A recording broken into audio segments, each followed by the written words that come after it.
So, if you've been following along with the source material for this deep dive, we're moving into completely new territory today. Yeah, we are leaving the Pacific Northwest behind, Right, exactly. The Seattle case is closed.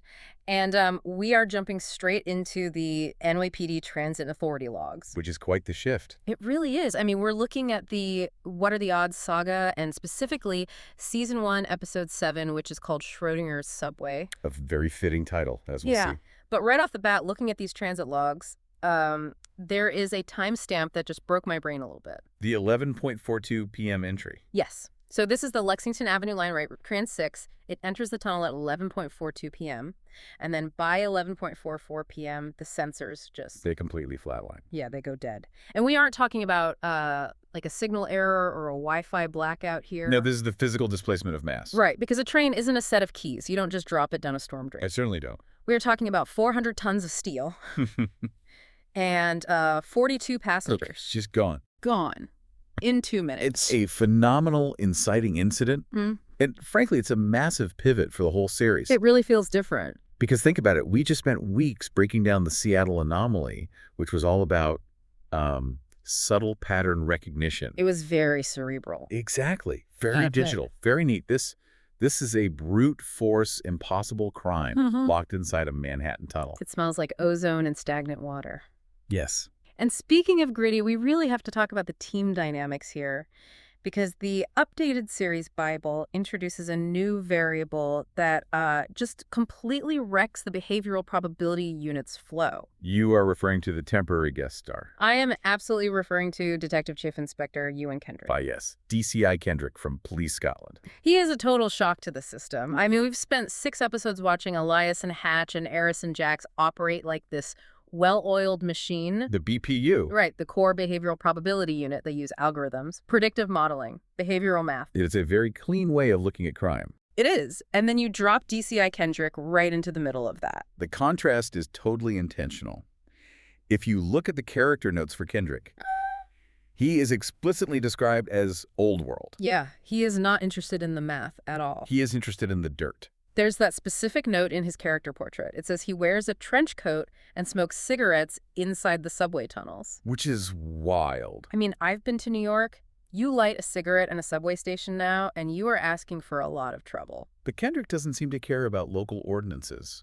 Not even a little bit. And I think that's the point, right? Yeah. He represents this older, rougher style of policing that the BPU and specifically Elias views as totally obsolete. Yeah. Elias sees crime as an equation to be balanced, While Kendrick sees crime as a physical struggle. which leads to immediate friction. Usually when a new character shows up, there's a sort of getting to know you phase. Not here. No, here it's just pure hostility right out of the gate. It is a clash of philosophies. You have New World data versus Old World instinct. And the source material gives us this incredible scene right at the start of the investigation.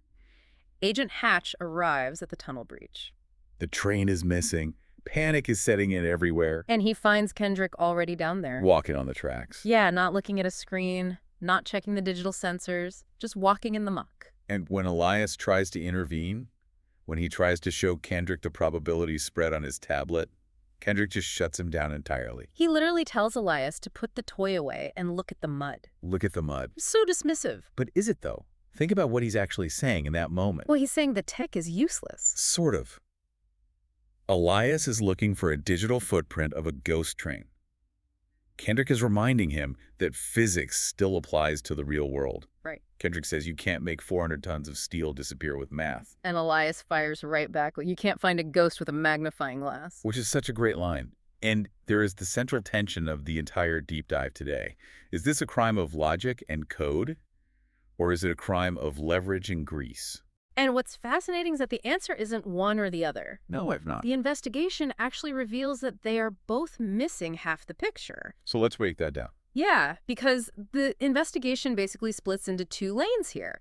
You've got Jax the tech wizard diving into the MTA mainframe. And what Jax finds is terrifyingly sophisticated. He uncovers this thing called the phantom arrival algorithm.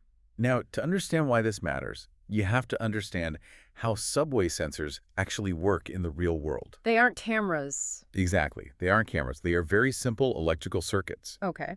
When the heavy metal wheels of the train bridge The connection between the two rails, the system completes a circuit. That is how the mainframe knows a train is physically there. It's basically a giant on-off switch triggered by the axle. Precisely. So for a massive train to vanish from the dispatch board, you have to trick that specific circuit. And Jax finds that the unsub-injected code that blinded those track sensors for exactly 4.2 seconds. 4.2 seconds. That is literally a blink. It is a blink to us. But in the digital world, it is an absolute eternity. Right. It created a blind spot, a tiny window where the system wouldn't register any movement or track switching whatsoever. So Jax is feeling pretty good about himself at this point. He's thinking, okay, I solved it. It was a cyber attack. The train was diverted onto another line while the system was blinking. But this is where Kendrick's old-world cynicism becomes absolutely necessary. Because Kendrick hears this theory over the comms and just immediately punches holes in it. He acknowledges the hack is brilliant, sure. The math checks out. Yeah. But he asks the very practical question that Elias and Jax completely forgot. How do you actually move the train? Because code doesn't have hands. Exactly. A computer cannot physically lift a subway car. To divert a train onto a different track in that specific section, you have to throw a switch.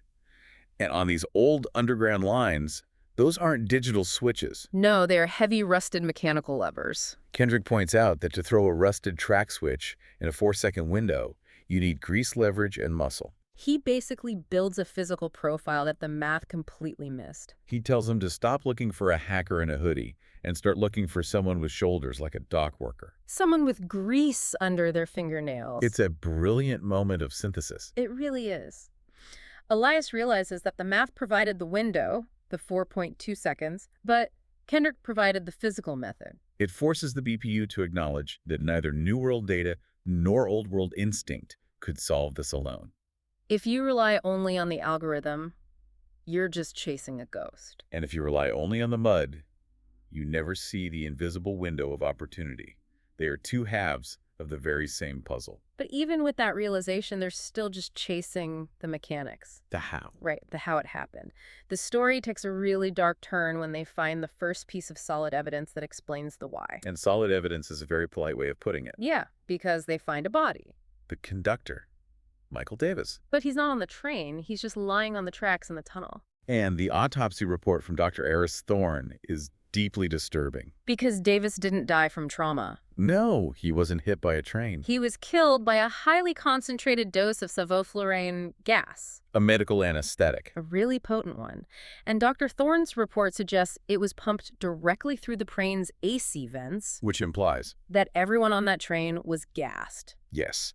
The conductor likely stumbled out the door just as the gas hit, or maybe he was dumped to lighten the load, but the 42 passengers. They were unconscious within seconds. This wasn't a crash, it was a mass capture. And then they checked the conductor's pocket. And this is the detail where the hair on the back of my neck actually stood up. The note. There's a note in his pocket that just says, observation begins. N equals 42. N equals 42. Now, I know enough from my college stats class to know that N usually stands for the sample size. Correct. In any statistical study or scientific experiment, N is the number of subjects you are actively observing. So the unsub is telling them explicitly, this is not a kidnapping for ransom. It is not a terrorist attack either. It is an experiment. But before we get to the terrifying nature of the experiment itself, we have to talk about the physical hardware. Because this is where Kendrick really proves why he had to be the guest star. He looks the discarded gas canister they used to dose the train vents. And he recognizes the valve. It's a very specific, custom brass fitting. Which most cops would just bag as evidence, right? Send it to the lab and wait 6 weeks for a result. But Kendrick has seen this exact fabrication before. It matches the hardware used in a string of unsolved heists in the Glasgow Underground 3 years ago. A perpetrator dubbed the Ghost Smuggler. So this is personal for him. Deeply personal. Kendrick isn't just in New York on some exchange program. He's been actively hunting this specific nemesis across the Atlantic. It really explains his intensity, doesn't it? It does. He knows the unsub's methodology. The Ghost Smuggler specializes in using abandoned subterranean infrastructure to move massive things completely unseen. In Glasgow, it was stolen gold and contraband. And in New York, it is people. So they have the who, a nemesis from Kendrick's past. And Elias, looking at that N equals 42 note, figures out the what. Elias realizes the true nature of the experiment. He calls it a macroscopic Schrodinger's cat scenario. Exactly. Which I feel like Schrodinger's cat is one of those things people mention at parties to sound smart, but they usually get the actual point wrong. It's always the cat in the box, right? Is it live or dead? Yeah, that's the pop culture version. But Elias focuses on the isolation aspect of the physics problem. Okay. The core of the thought experiment is that you seal a subject in a box where you absolutely cannot observe them. Right. Until you open the box, their state is entirely probabilistic. The unsub has created a real-world macroscopic version of this exact concept. So the subway train is the box. And the 42 passengers are the test subjects. The unsub has sealed them away to observe the probability of survival as the oxygen slowly runs out. It is a perfectly closed system. Observation begins. That is absolutely horrifying to think about. It really is. It treats human beings like totally disposable variables. Did they survive? Let's check the math. It strips them of their humanity completely. Yeah. But this theory presents the team with a massive logistical problem. Because to run a Schrödinger experiment, you need total environmental isolation. You need a place where the box cannot be seen, scanned, or communicated with by the outside world. And in modern New York City, that's effectively impossible. There are cameras everywhere. Cell signals bouncing around. The subway grid alone is 800 miles of active electrified sensors. You can't just hide an entire train. Which prompts Kendrick, in his very practical, gruff way, to bark at Elias. Where's the box calculator boy? I do love that he calls him calculator boy. It's rude, but maybe a little affectionate. I wouldn't go as far as affectionate. Fair enough. But it does prompt Elias to refine the search parameters. Right. Elias realizes the algorithm Jax found, the one that blinded the sensors, wasn't just to hide the train's movement. It was a strict requirement for the location itself. Yes. The train had to be moved to a section of the city that is completely disconnected from the modern power grid. A dead zone. A total electrical void. No hum, no digital handshake, nothing. And this is where the history comes in. And it is so cool. I actually went down a rabbit hole on this after reading the source material. Oh, did you? Yeah, because New York actually has a lot of abandoned stations, like the City Hall Loop or the old 18th Street station. Most of those still have active power lines running right through them. Exactly. They are abandoned by passengers, but they are still connected to the grid. Kendrick, however, knows the deep physical history of the infrastructure. The mud. The mud. He realizes there is one specific anomaly in the Manhattan Underground that perfectly fits Elias's criteria. The old pneumatic tubes. The beach pneumatic transit system. This is a real historical thing built back in 1870 by Alfred Ely Beach. It was a marvel of its time. It was this wild, wind-powered subway car that ran under Broadway for like a single block. A cylindrical brick tunnel sealed incredibly tight, driven by giant industrial fans. And it was closed down and completely walled off over a century ago. It doesn't appear on modern MTA electrical schematics because it literally has no electricity. It is a literal tomb from the 19th century hidden right under the street. And it is the only place in Lower Manhattan where you could park a subway car and have it effectively disappear from the modern world. That moment in the script where it all clicks together is so satisfying. Elias lists the constraints. No power, no sensors, cylindrical seal. And Kendrick just smiles that terrifying Scottish smile and says, I know where he parked the train. It is the math meets muscle moment we were promised from the beginning. They desperately needed Elias to understand the constraints of the experiment, the why. To figure out the where. But they absolutely needed Kendrick's encyclopedic knowledge of the physical city to actually identify the location. So let's look at the situation as we head toward the finale.